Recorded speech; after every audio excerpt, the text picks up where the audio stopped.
यथार्थ मोक्ष।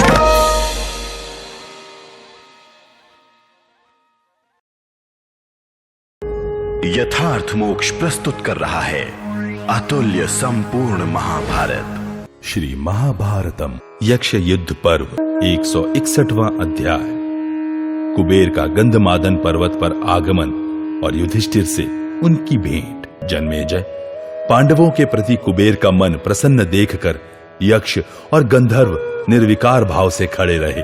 धर्मज्ञ धर्मपुत्र युधिष्ठिर, नकुल और सहदेव, ये महारथी महामना पांडव भगवान कुबेर को प्रणाम करके अपने को अपराधी सा मानते हुए उन्हें सब ओर से घेर कर हाथ जोड़े खड़े रहे। धनाध्यक्ष कुबेर विश्वकर्मा के बनाए हुए सुंदर एवं श्रेष्ठ विमान पुष्पक पर विराजमान थे। वह विमान विचित्र निर्माण कौशल की पराकाष्ठा था। विमान पर बैठे हुए कुबेर के पास कील जैसी कान वाले तीव्र वेगशाली विशालकाय सहस्त्रों यक्ष राक्षस भी बैठे थे। जैसे देवता इंद्र को घेर कर खड़े होते हैं, उसी प्रकार सैकड़ों गंधर्व और अप्सराओं के गण कुबेर को सब ओर से घेर कर खड़े थे।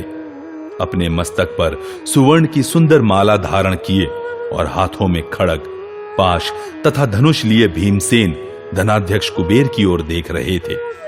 भीमसेन को राक्षसों ने बहुत घायल कर दिया था। उस अवस्था में भी कुबेर को देखकर उनके मन में तनिक भी ग्लानि नहीं होती थी। भीमसेन हाथों में तीखे बाण लिए उस समय भी युद्ध के लिए तैयार खड़े थे। यह देख नरवाहन कुबेर ने धर्मपुत्र युधिष्ठिर से कहा, कुंती नंदन, तुम सदा सब प्राणियों के हित में तत्पर रहते हो। यह बात सब प्राणी जानते हैं। अतः तुम अपने भाइयों के साथ इस शैल शिखर पर निर्भय होकर रहो। पांडुनंदन, तुम्हें भीमसेन पर क्रोध नहीं करना चाहिए। ये यक्ष और राक्षस काल के द्वारा पहले ही मारे गए थे। तुम्हारे भाई तो इसमें निमित्त मात्र हुए हैं। भीमसेन ने जो यह दुस्साहस का कार्य किया है, इसके लिए तुम्हें लज्जित नहीं होना चाहिए, क्योंकि यक्ष तथा राक्षसों का यह विनाश देवताओं को पहले ही प्रत्यक्ष हो चुका था। भरत श्रेष्ठ, भीमसेन पर मेरा क्रोध नहीं है, मैं इन पर प्रसन्न हूं। भीमसेन के कार्य से मुझे पहले भी प्रसन्नता प्राप्त हो चुकी है। वैशंपायन जी कहते हैं, जन्मेजय, राजा युधिष्ठिर से ऐसा कहकर कुबेर ने भीमसेन से कहा, तात, कुरुश्रेष्ठ भीम, तुमने द्रौपदी के लिए जो यह साहसपूर्ण कार्य किया है, इसके लिए मेरे मन में कोई विचार नहीं है। तुमने मेरी तथा देवताओं की अवहेलना करके अपने बाहुबल के भरोसे यक्षों तथा राक्षसों का विनाश किया है। इससे तुम पर मैं बहुत प्रसन्न हूं। वृकोदर, आज मैं एक भयंकर शाप से छूट गया हूं। पूर्व काल की बात है, महर्षि अगस्त्य ने किसी अपराध पर कुपित हो मुझे शाप दे दिया था। उसका तुम्हारे द्वारा निराकरण हुआ। पांडव नंदन, मुझे पूर्व काल से ही यह दुख देखना बदा था। इसमें तुम्हारा किसी तरह भी कोई अपराध नहीं है। युधिष्ठिर ने पूछा, भगवान, महात्मा अगस्त्य ने आपको कैसे शाप दे दिया? देव, आपको शाप मिलने का क्या कारण है, यह मैं सुनना चाहता हूं। मुझे इस बात के लिए बड़ा आश्चर्य होता है कि उन बुद्धिमान महर्षि के क्रोध से आप उसी समय अपने सेवकों और सैनिकों सहित जलकर भस्म क्यों नहीं हो गए? कुबेर बोले, नरेश्वर, प्राचीन काल में कुशवती में देवताओं की मंत्रणा सभा बैठी थी। उसमें मुझे भी बुलाया गया था। मैं 300 महापद्म यक्षों के साथ वहां गया। वे भयानक यक्ष नाना प्रकार के अस्त्र शस्त्र लिए हुए थे। रास्ते में मुझे मुनि श्रेष्ठ अगस्त्य जी दिखाई दिए, जो यमुना के तट पर कठोर तपस्या कर रहे थे। वह प्रदेश भांति भांति के पक्षियों से व्याप्त और विकसित वृक्षावलियों से सुशोभित था। महर्षि अगस्त्य अपनी दोनों बाहें ऊपर उठाए सूर्य की ओर मुंह करके खड़े थे। वे तेजो राशि महात्मा प्रज्वलित अग्नि के समान उद्दीप्त हो रहे थे। राजन, उन्हें देखकर ही मेरे एक मित्र राक्षस राज श्री मणिमान ने मूर्खता, अज्ञान, अभिमान एवं मोह के कारण आकाश से उन महर्षि के मस्तक पर थूक दिया। तब वे क्रोध से मानो सारी दिशाओं को दग्ध करते हुए मुझसे इस प्रकार बोले, धनेश्वर, तुम्हारे इस दुष्टात्मा सखा ने मेरी अवहेलना करके तुम्हारे देखते देखते जो मेरा इस प्रकार तिरस्कार किया है, उसके फलस्वरूप इन समस्त सैनिकों के साथ यह एक मनुष्य के हाथ से मारा जाएगा। तुम्हारी बुद्धि खोटी हो गई है, अतः इन सब सैनिकों के मारे जाने पर उनके लिए दुख उठाने के पश्चात तुम फिर उसी मनुष्य का दर्शन करके मेरे शाप एवं पाप से छुटकारा पा सकोगे। इन सैनिकों में से जो तुम्हारी आज्ञा का पालन करेगा वह पुत्र, पौत्र तथा सेना पर लागू होने वाले इस भयंकर शाप के प्रभाव से अलग रहेगा। महाराज युधिष्ठिर, पूर्व काल में उन मुनि श्रेष्ठ अगस्त्य से यही शाप मुझे प्राप्त हुआ था, जिससे तुम्हारे भाई भीमसेन ने छुटकारा दिलाया है। इस प्रकार श्री महाभारत वन पर्व के अंतर्गत यक्ष युद्ध पर्व में कुबेर दर्शन विषयक 161वां अध्याय पूरा हुआ। 162वां अध्याय कुबेर का युधिष्ठिर आदि को उपदेश और सांत्वना देकर अपने भवन को प्रस्थान। कुबेर बोले, युधिष्ठिर, धैर्य, दक्षता, देश, काल और पराक्रम ये 5 लौकिक कार्यों की सिद्धि के हेतु हैं। भारत सत्य युग में सब मनुष्य धैर्यवान, अपने अपने कार्य में कुशल तथा पराक्रम विधि के ज्ञाता थे। क्षत्रिय श्रेष्ठ, जो क्षत्रिय धैर्यवान, देश काल को समझने वाला तथा संपूर्ण धर्मों के विधान का ज्ञाता है, वह दीर्घ काल तक इस पृथ्वी का शासन कर सकता है। वीर पार्थ, जो पुरुष इसी प्रकार सब कर्मों में प्रवृत्त होता है, वह लोक में सुयश और परलोक में उत्तम गति पाता है। देश काल के अंतर पर दृष्टि रखने वाले वृत्रासुर विनाशक इंद्र ने वसुओं सहित पराक्रम करके स्वर्ग का राज्य प्राप्त किया है। जो केवल क्रोध के वशीभूत हो अपने पतन को नहीं देखता है, वह पाप बुद्धि पापात्मा पुरुष पाप का ही अनुसरण करता है। जो कर्मों के विभाग को नहीं जानता, समय को नहीं पहचानता और कार्यों के वैशिष्ट्य को नहीं समझता है, वह खोटी बुद्धि वाला मनुष्य इहलोक तथा परलोक में भी नष्ट ही होता है। साहस के कार्यों में लगे हुए ठग एवं दुरात्मा पुरुषों के उत्तम कर्मों का अनुष्ठान इस लोक और परलोक में भी व्यर्थ नष्ट प्राय ही है। सब प्रकार की सांसारिक सामर्थ्य के इच्छुक मनुष्यों का निश्चय पाप पूर्ण होता है। पुरुष रत्न युधिष्ठिर, ये भीमसेन धर्म को नहीं जानते। इन्हें अपने बल का बड़ा अभिमान है। इनकी बुद्धि अभी बालकों की सी है तथा ये अत्यंत क्रोधी और निर्भय हैं।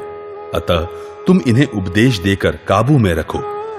नरेश्वर, अब पुनः तुम यहां से राजऋषि आरष्टिशेण के आश्रम पर जाकर कृष्ण पक्ष भर शोक और भय से रहित होकर रहो।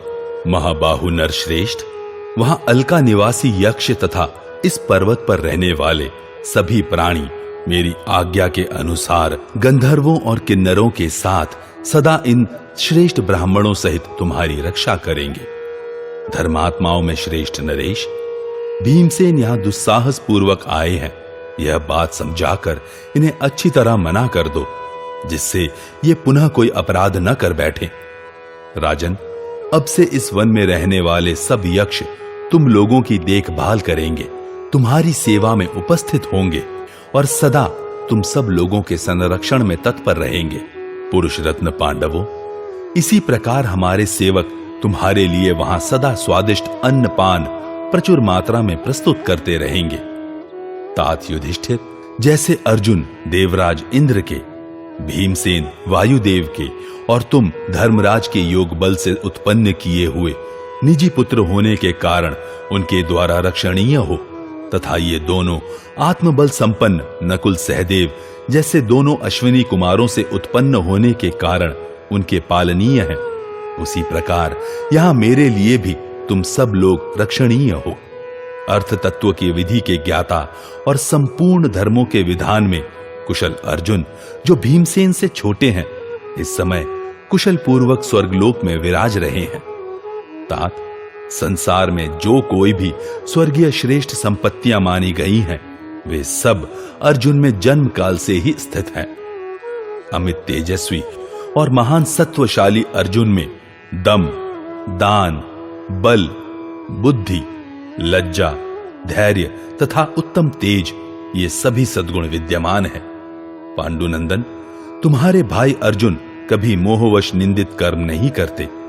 मनुष्य आपस में कभी अर्जुन के मिथ्या भाषण की चर्चा नहीं करते हैं। भारत, कुरुकुल की कीर्ति बढ़ाने वाले अर्जुन इंद्र भवन में देवताओं, पितरों तथा गंधर्वों से सम्मानित हो अस्त्र विद्या का अभ्यास करते हैं। पार्थ, जिन्होंने सब राजाओं को धर्मपूर्वक अपने अधीन कर लिया था, वे महातेजस्वी, महापराक्रमी तथा सदाचार परायण महाराज शांतनु, जो तुम्हारे पिता के पितामह थे, स्वर्ग लोक में कुरुकुल धुरीण गांडीवधारी अर्जुन से बहुत प्रसन्न रहते हैं। महातपस्वी शांतनु ने देवताओं, पितरों, ऋषियों तथा ब्राह्मणों की पूजा करके यमुना तट पर 7 बड़े बड़े अश्वमेध यज्ञों का अनुष्ठान किया था। राजन, वे तुम्हारे प्रपितामह राजाधिराज शांतनु स्वर्गलोक को जीतकर उसी में निवास करते हैं। उन्होंने मुझसे तुम्हारी कुशल पूछी थी। वैशंपायन जी कहते हैं, जन्मेजय, कुबेर की कही हुई ये बातें सुनकर पांडवों को बड़ी प्रसन्नता हुई। तदनंतर भरत कुलभूषण भीमसेन ने उठाई हुई शक्ति गदा, खड़ग और धनुष को नीचे करके कुबेर को नमस्कार किया। तब शरण देने वाले धनाध्यक्ष कुबेर ने अपनी शरण में आए हुए भीमसेन से कहा, पांडुनंदन, तुम शत्रुओं का मान मर्दन और सुहृदों का आनंद वर्धन करने वाले बनो। शत्रुओं को संताप देने वाले भरत कुलभूषण पांडवों, तुम सब लोग अपने रमणीय आश्रमों में निवास करो। यक्ष लोग तुम्हारी अभीष्ट वस्तुओं की प्राप्ति में बाधा नहीं डालेंगे। निद्रा विजयी अर्जुन अस्त्र विद्या सीखकर साक्षात इंद्र के भेजने पर शीघ्र ही यहां आएंगे और तुम सब लोगों से मिलेंगे। इस प्रकार उत्तम कर्म करने वाले युधिष्ठिर को उपदेश देकर यक्षराज कुबेर गिरिश्रेष्ठ कैलाश को चले गए।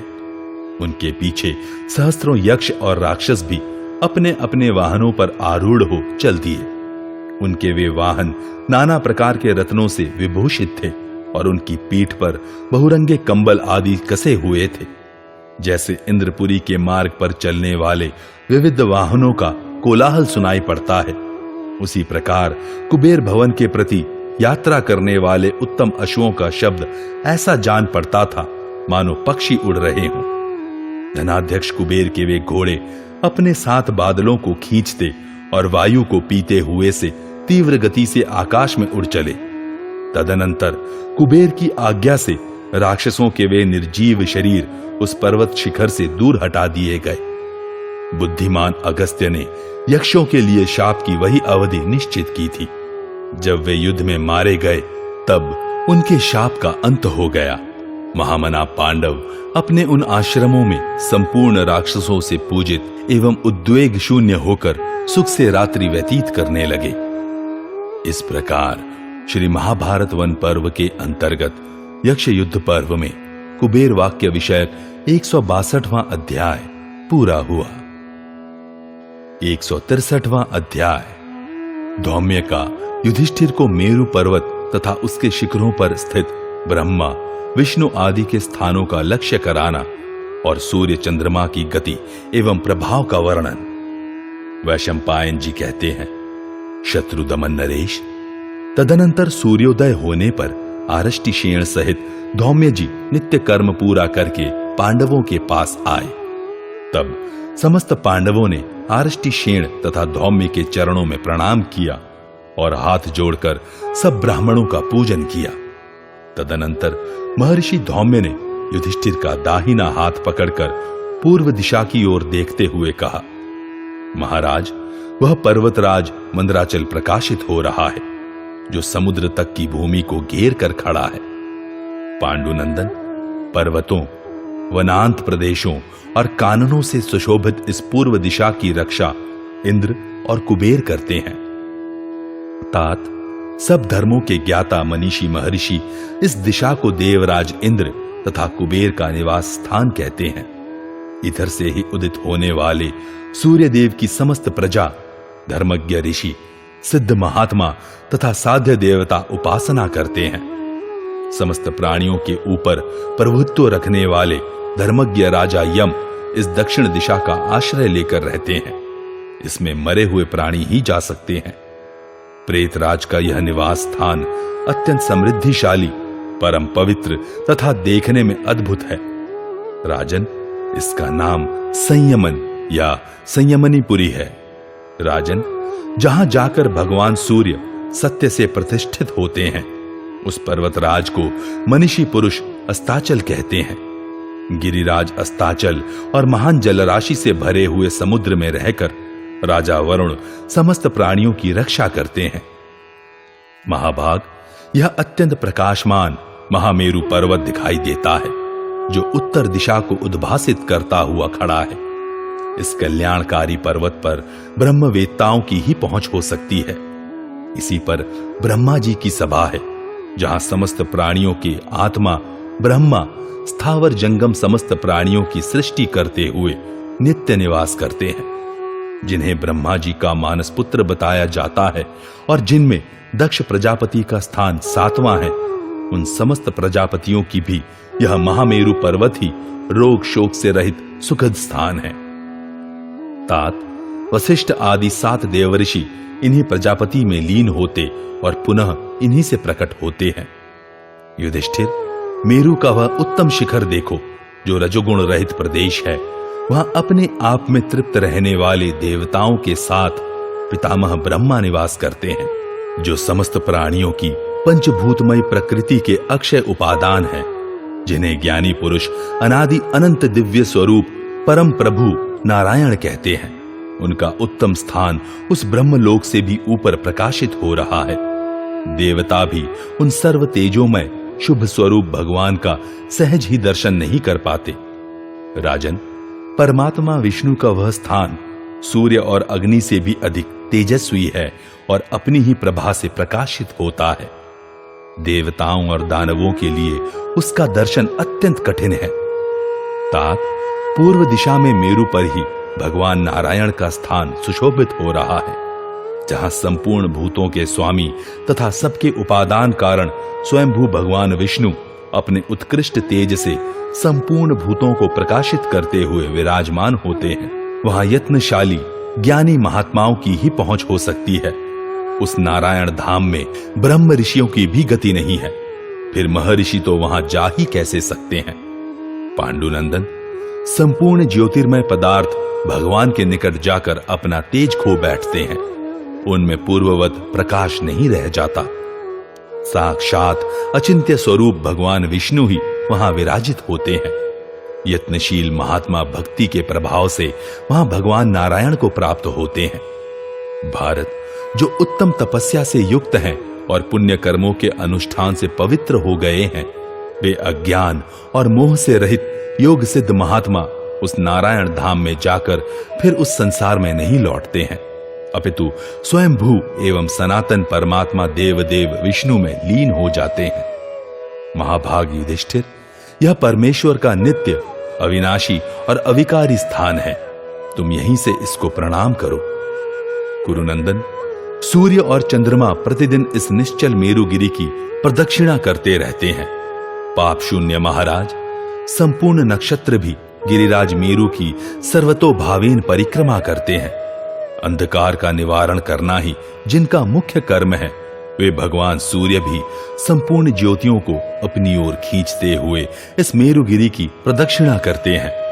तदनंतर अस्ताचल को पहुंचकर संध्या काल की सीमा को लांघकर ये भगवान सूर्य उत्तर दिशा का आश्रय लेते हैं। पांडुनंदन, मेरु पर्वत का अनुसरण करके उत्तर दिशा की सीमा तक पहुंचकर ये समस्त प्राणियों के हित में तत्पर रहने वाले भगवान सूर्य पुनः पूर्वाभिमुख होकर चलते हैं। उसी प्रकार भगवान चंद्रमा भी नक्षत्रों के साथ मेरु पर्वत की परिक्रमा करते हैं और पर्व संधि के समय विभिन्न मासों का विभाग करते रहते हैं। इस तरह आलस्य रहित हो इस महामेरु का उल्लंघन करके समस्त प्राणियों का पोषण करते हुए वे पुनः मंदराचल को चले जाते हैं। उसी प्रकार अंधकार नाशक भगवान सूर्य अपनी किरणों से संपूर्ण जगत का पालन करते हुए इस बाधा रहित मार्ग पर सदा चक्कर लगाते रहते हैं।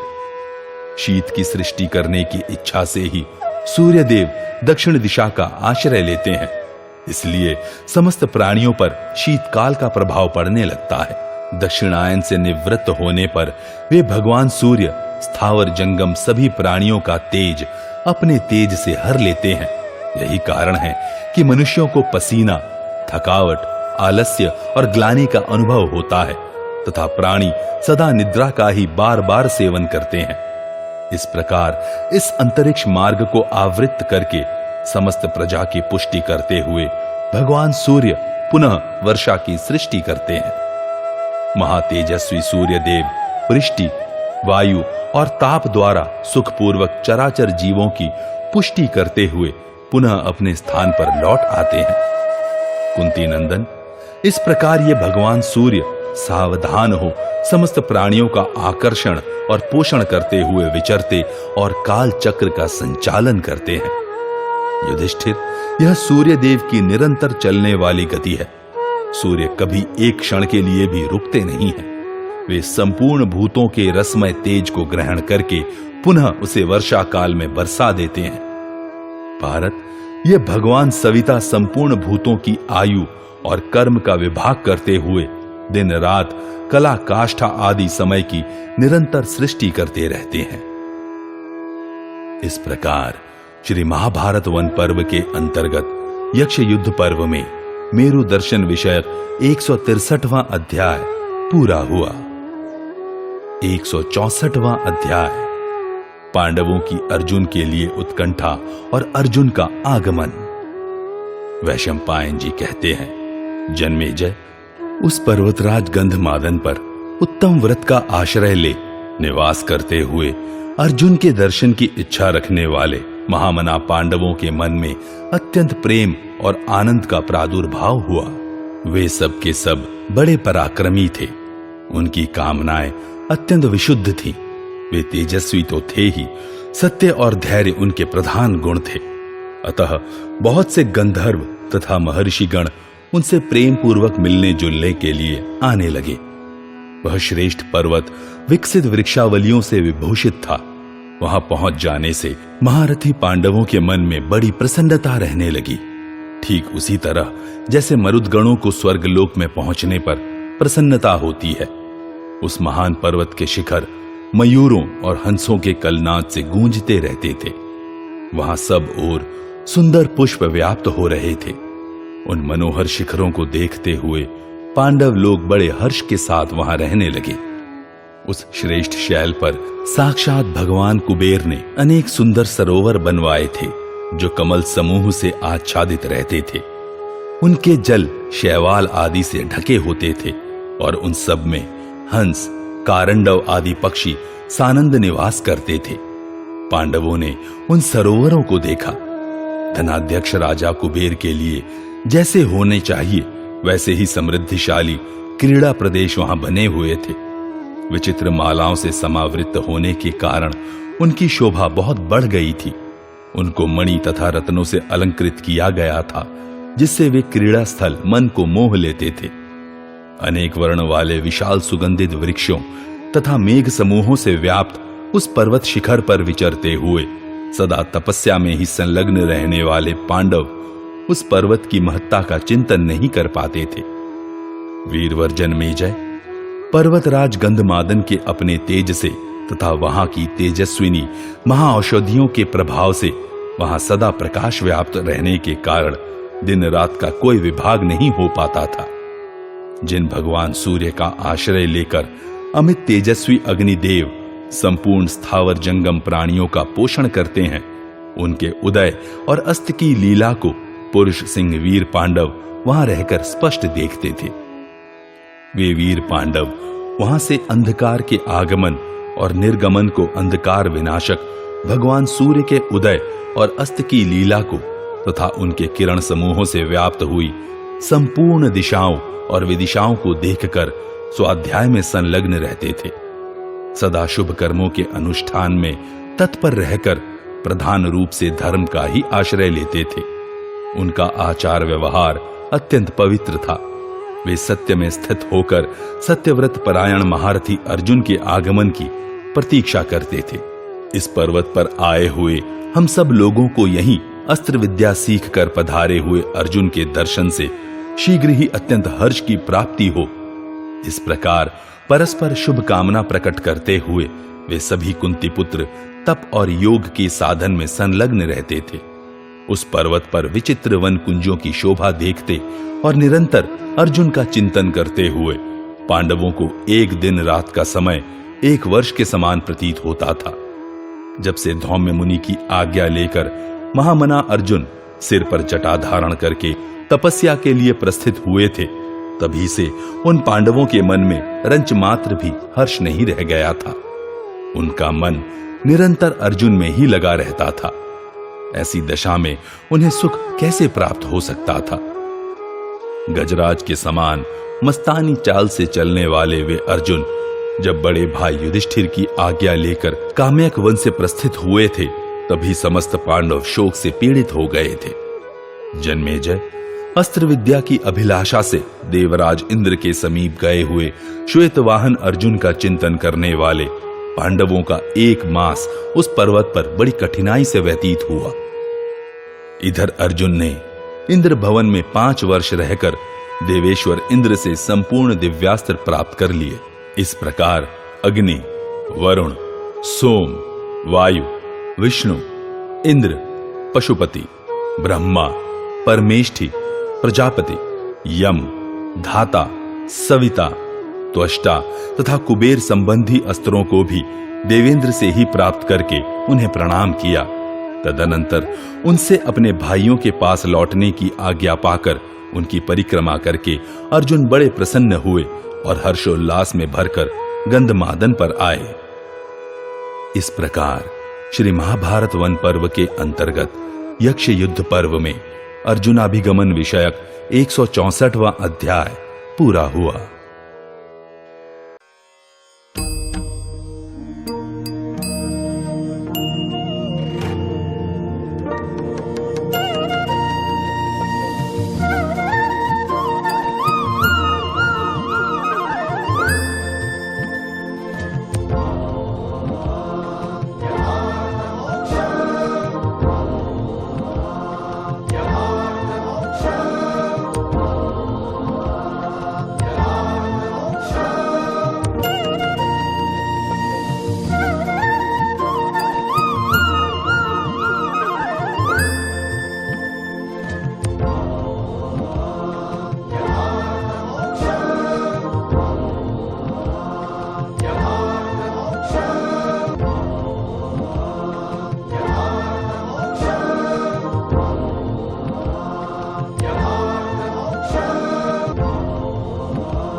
यथार्थ मोक्ष।